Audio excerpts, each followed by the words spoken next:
This is a reminder that Donald Trump was scheduled to go to trial on federal charges related to illegal retention of classified documents last Monday, May 20th. That trial date has come and gone, and it doesn't seem like trial will be rescheduled anytime soon.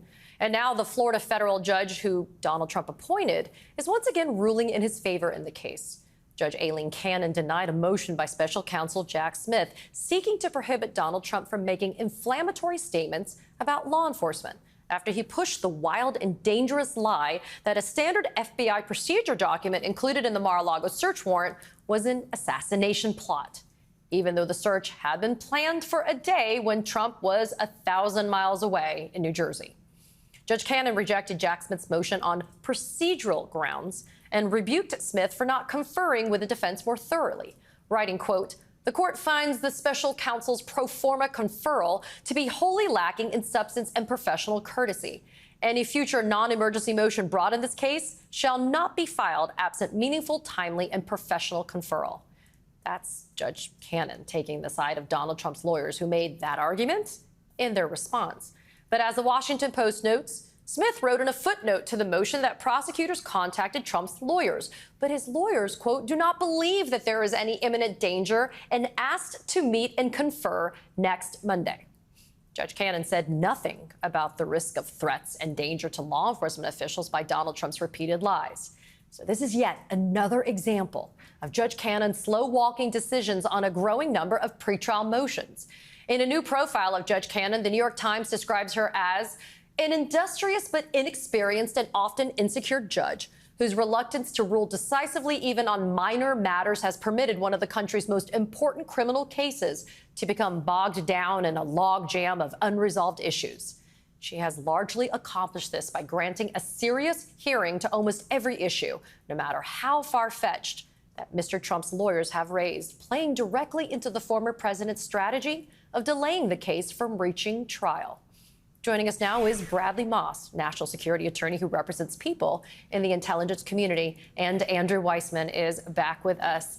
Bradley, I'm going to start with you. When I last spoke with you, I think it was Monday, perhaps, we didn't have any movement from Judge Cannon at all in response to Jack Smith's motion to modify Donald Trump's bond conditions. And then we get this order, which was remarkably insulting to Jack Smith, but that's par for the course, let me be frank, because I've seen Judge Cannon with the government in court. That's exactly what she does. But I tweeted, Bradley, that this is a form over substance issue. She could have set a hearing after doing a very quick briefing schedule on this and addressed the lack of conferral. But didn't Jack Smith actually confer with Donald Trump's lawyers? And they said, we don't think it's an emergency. Well, it comes back to that phrase that we've been talking about since the beginning of this particular case: judicial discretion, particularly when we're dealing with procedural matters. So, yes, there were certainly alternate options that Judge Cannon could have taken here. She certainly could have set a really quick briefing schedule. She could have also asked Jack Smith's team to submit declarations or multiple declarations from relevant agency officials about the nature of what they viewed as the threat from these statements from Donald Trump. That was a path she could have taken. She chose not to. She didn't do what Donald Trump wanted, which was immediately, order some kind of sanctions evidentiary hearing. But she did basically tell Jack Smith, go back, do at least something to show me you, quote unquote, confer with Donald Trump's team, and provide me with something more, put more meat on the bone before you bring this to me in a non-emergency form. Is that within her discretion? Sure, of course it is. Was it a bit of an unforced error by Jack Smith? A little bit. They could have done it a different way. Would other judges have done what she did? Probably not. Andrew, we have to speak frankly, though, about what I think is not even a double standard here. I mean, to Bradley's point, and I'm very respectful of process, right? There's a procedure that has to be followed. But in this instance, this motion to modify the bond conditions wasn't filed on an emergent basis, but it does allege something that is of serious security and safety for law enforcement officers who executed a duly authorized search warrant that was approved by a magistrate judge and was done in coordination with the United States Secret Service. And so in order to be able to curb what is happening with Trump, is there a fear that there's going to be a First Amendment issue that's going to be raised by Trump's defense? Well, I can't believe I'm about to say this, but I disagree with Bradley.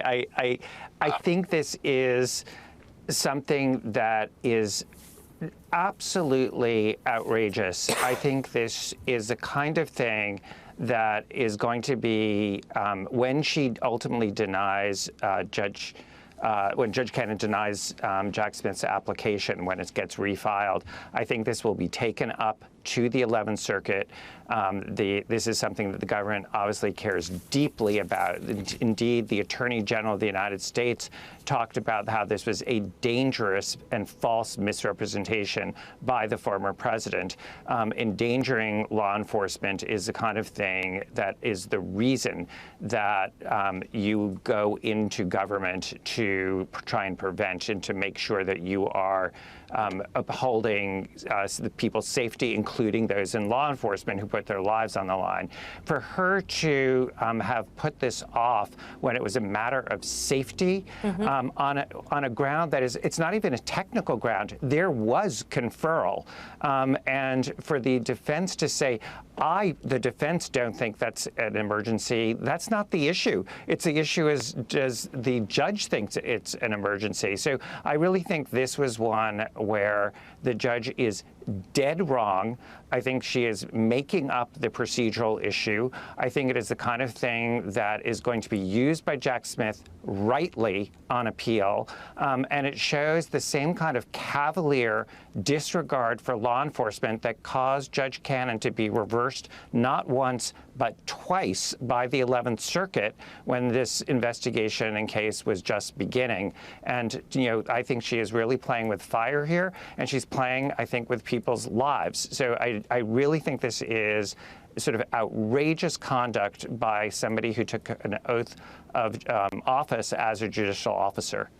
Bradley, I'm going to give you the chance to respond. I mean, I'm going to outnumber you, I think, right now, because I agree with Andrew. This is a foregone conclusion. We know she's going to say that this motion cannot be well taken by Jack Smith because, like I said, I think she's going to say that there's a First Amendment issue here in terms of the ability to speak. But this definitely is a serious risk to the lives of these law enforcement officers, because remember, Jack Smith's been fighting the disclosure through the discovery process of the identities of many people that had participated in this investigation as well as this prosecution. Yeah, well, I hope to see when the Justice Department does refile this, when Jack Smith's team comes back with a new motion, I would like to see a lot more substance, not necessarily just in the brief. I certainly think they should preempt some of the First Amendment issues. There's been plenty of rulings and analysis on that in the other cases in Manhattan and in D.C. they can use as a foundation. But put some meat on the bone and call Judge Cannon's bluff. She and the Trump team have kind of, been wishy-washy on the idea that there's a threat to public safety, there's a threat to law enforcement. Get agency declarations if needs be. Show her, spell it out to her like she's a 5-year-old if needs be. Here's the threat. Here's every time he's made these remarks and it got amplified in various media outlets. Here's how the threat matrix was increased. Here's the various threats that the agencies received, et cetera, et cetera. Call her bluff on that. It gives you a much better grounds for appeal if she were to deny it on the merits. Andrew, there's a tipping point, though, to your point, that the 11th Circuit has bench-slapped her repeatedly. Is this the one that is the tipping point to be able to either get her off the case or get it reassigned in some way? It may be, but, this is one where I would say, as somebody who used to be in law enforcement, it's more important that the merits of this be dealt with properly because we are dealing with safety.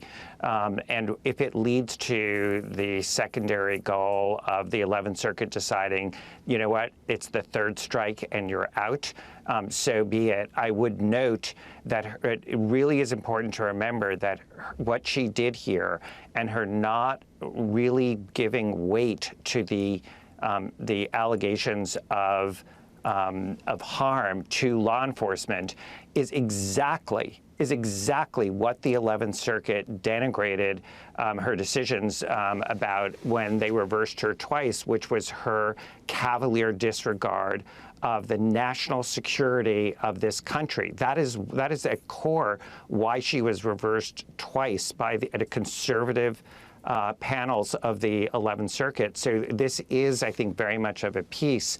We'll have to wait and see until see what she does herself on the motion and what the 11th Circuit does. But I also, by the way, on this, I do agree with Bradley. This does give the government a chance to sort of reset and file things that have more meat on the bones, as Bradley said.